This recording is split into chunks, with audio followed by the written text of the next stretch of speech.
In our last video, we covered the Port Huron High School, and during my research I found out that there was an online resource that you could go back and check out your old yearbook, which is what I did. It was especially important to me because someplace in the last half a century I lost my graduating yearbook, 57. As I said before, this was the first class to graduate out of the new high school on 24th Street. So it was really interesting for me to see some of my classmates and some of the things we did that year. And I realized at that time that each yearbook is like a time capsule. It's a time capsule that shows the culture, the fashion, the academics, the sports, and many other things for each year. So each year is like a separate time capsule. And as you go back over the years, you can see what the culture was like or what the sports were like and so forth. I thought that would be really interesting. And so there was approximately 100 yearbooks online for Port Huron High School. So I went through all 100 to see what I could find that would show comparisons throughout the years and decades and even a century. And this is what I found. The first student yearbook was produced for the class of 1905. But there were a couple other yearbooks before that. They weren't called the student, and they're not quite like the yearbooks that we see today. But they were a yearbook of a sort. The first one we want to look at is called the Catalog of the Port Huron Public Schools and was produced for the class of 1883. This is the oldest one I have found. But I found this book to be quite informative. A couple of things I want to show you that I found interesting. The first are a couple pictures. This one here is of the first high school, or basically the first school that a high school was graduated from, which was the old Washington School on 7th Street. At first I thought the picture was a little wavy because of maybe the way that the page was turned or something, but as I look at it, I found out that the artist actually made it this way. Let me sharpen the focus here a little bit. This is an actual photograph of that school. The next picture in this yearbook was a picture of the first school that was built where the college is today. And here's a much better drawing of it. And in this panoramic photograph, you can see that school just north of the 7th Street Bridge. The building just to the right of it is the St. Stephen's Church, and the steeples you see to the far right of that would be the First Baptist Church. I also found the curriculum very interesting. On the far left, you can see when this transpired, the first year, the second year, third year, and so forth. And then going horizontally across the top, it gives the different curriculums that they taught during the school year. Here we see English, scientific, which I guess would be science, Latin, classical, engineering, and commercial. And this shows the textbooks that they use for the subjects as well. On this page, it shows that there was a tuition to be paid. It says this: the schools are free and all resident pupils between the ages of 5 and 20 years inclusive. Non-residents and residents under 5 and over 20 may be admitted to any of the schools that are not already full on the payment of tuition according to the following rates per term. High school, $7, grammar school, $5, and primary school, $3. On these two pages, it shows the graduates not only of the current 82-83 year, but goes back almost 14 years to the class of 1869, which was the first class to graduate, and a class that we happen to have a picture of, which is this picture here.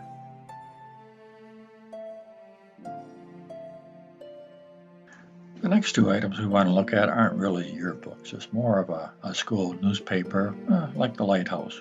Only it wasn't called the Lighthouse back then. It was called the Tattler. To help defray the cost of the newspaper, they ran ads from local businessmen. And one of these businessmen was Beard, Goodwillie and Company, who sold bicycles. And they sold a lot of bicycles. This appears to be a woman's bicycle. The bicycle originally was designed for man. It was kind of a macho thing. And to have a woman start riding bicycles was called very unfeminine. Partly because they had to change their clothing style. These big long skirts just didn't cut it anymore, and they had to go to, bloomers, which caused ridicule from both men and women alike. The bicycles were very prominent in the women's suffrage movement. Here you see them with their bicycles front and center, and to them it was a form of liberation. And the cartoonists of the day certainly have fun of the women on bicycles. Here's just a couple illustrations. The new servant girl, her Sunday exit, meaning that was the only day she got off. The new washerwoman. The new nurse girl, or in other words, nanny. The new mother-in-law, arriving for a long visit. The new Salvation Army lassies.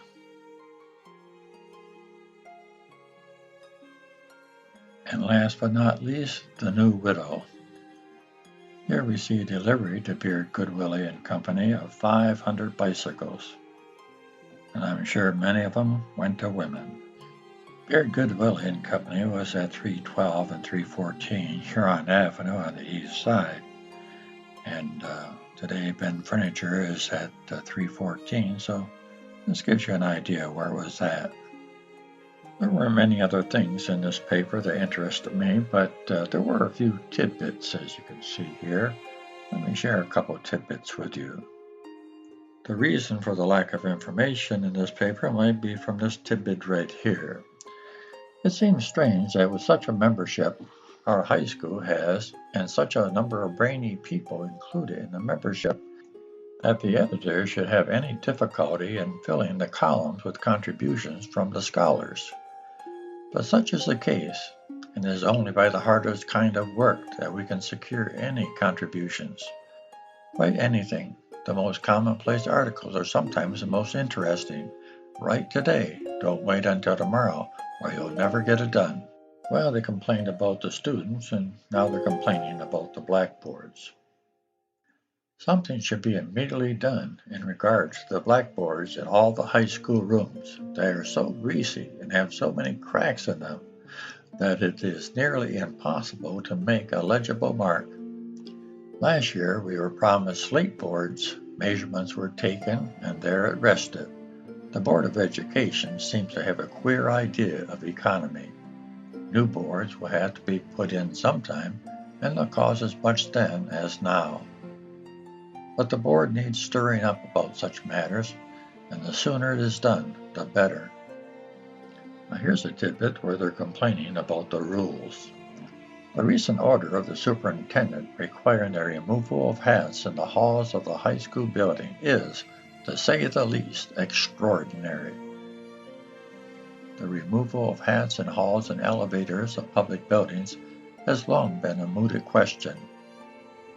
In southern climes, gentlemen remove their hats when talking to a lady on the street, but it is noted that they do not follow the custom when in the north.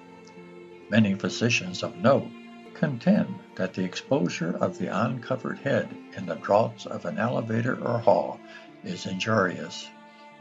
The contention seems reasonable to the impartial judge, and we believe that this ironclad edict should be repealed, and the hat question left to individual taste.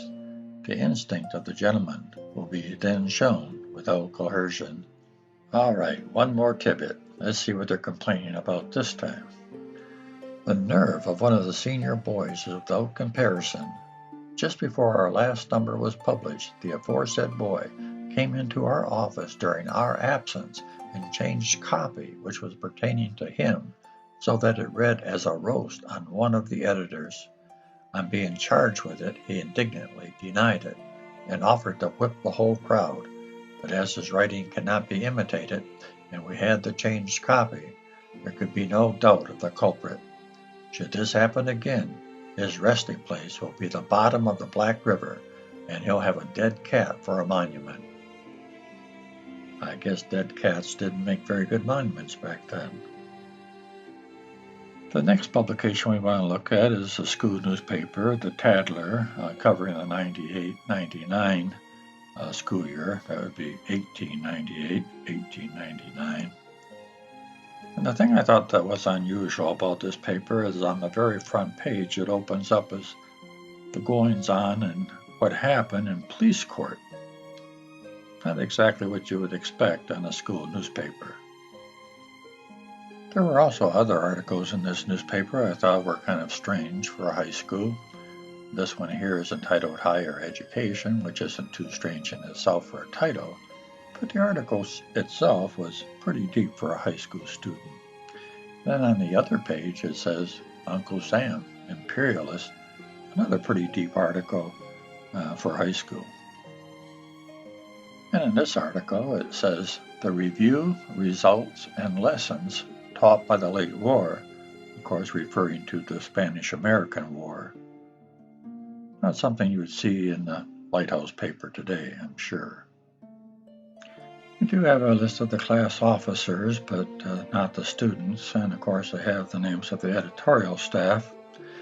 And in this photo here we see that the football team, the latest news is mentioned. There are two photos I really like in this paper. The first one is this one here, showing the Sunday Herald.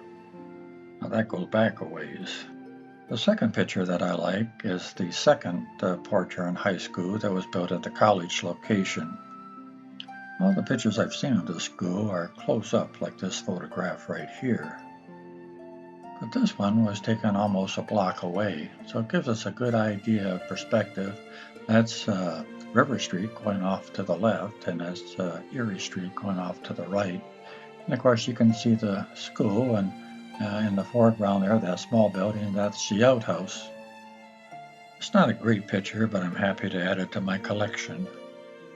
Also in these early editions, there were little sayings or jokes called personals, and they would actually relate to the students, sometimes by name, sometimes calling them out for a certain thing they did, some things we don't even understand, and some things we don't even consider funny today, but I'm sure it was hilarious back then.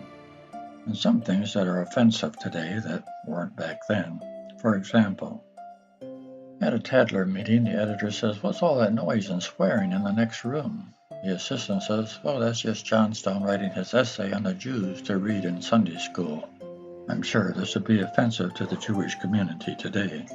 And in this edition, we find an even more offensive joke. And as we scroll down here, we'll see a joke that is supposed to be a joke anyway, of the Cass City baseball game.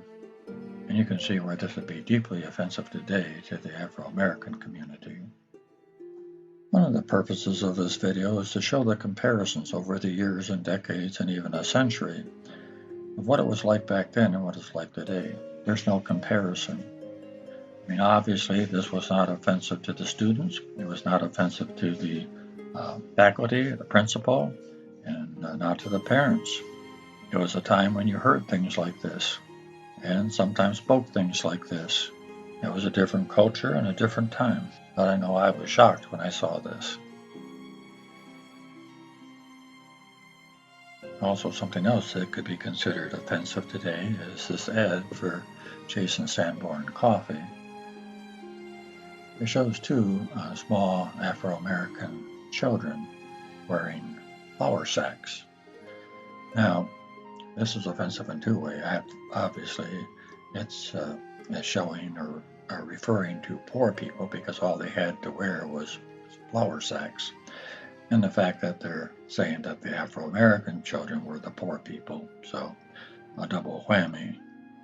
In the 1800s, flour and feed bags were made out of a heavy burlap, so they were very uncomfortable wearing them as clothes, but they were also used for curtains and dish rags and dish towels. In some cases, everybody in the neighborhood, at least all the children, would be wearing these flour sacks. And it wasn't just in America. Here's some children from Syria that are wearing flour sacks and feed sacks. It wasn't until the 1900s that the manufacturers of the flour bags and the feed bags were made of cotton. And once that happened, a lot of people were starting to wear clothes made out of feed bags and flour bags. The bags became so popular, especially during the Depression, that the manufacturers started making print bags in different print designs, so they would look very nice when you made a dress or a child's dress out of it. Merchants weren't too fond of the idea, however, because the farmers started to come in and they would want a particular print. His wife already had one bag and she wanted one or two more like it. And it might be on the bottom of a 30-bag stack. And so they had to move all those. And finally, a lot of the merchants would just say, if you want to move, you bring the people in to do it, because they weren't moving them. This lady here made some very nice curtains with those flour bags and feed bags. And this lady here made a bedspread. She made the curtains. She made the seat covers. It would appear she's pretty handy with a needle. So how do they get those logos out of their material for a dress or anything for that matter? Well, it turns out the manufacturers start putting instructions of how to get that ink out. And here it is, with an additional illustration of the two ladies using those feed bags alongside sitting on the feed bags. Pretty soon the feed bag manufacturers were in competition with each other to have the nicest designs that they could for the ladies to use, and these are some of the designs, actual designs from the feed bags that you're seeing here. I'll bet you this design was used for aprons. And here we have a photograph of a family with their children outfitted in the very best flour sacks. Well, I went over my allotted 15 minutes, but I wanted to finish this segment. And join me next week and we'll continue going through the yearbooks. We'll look at the comparison of the football teams and the cheerleaders and the different things that changed throughout the years and compare how they look from back then to now. So join me then.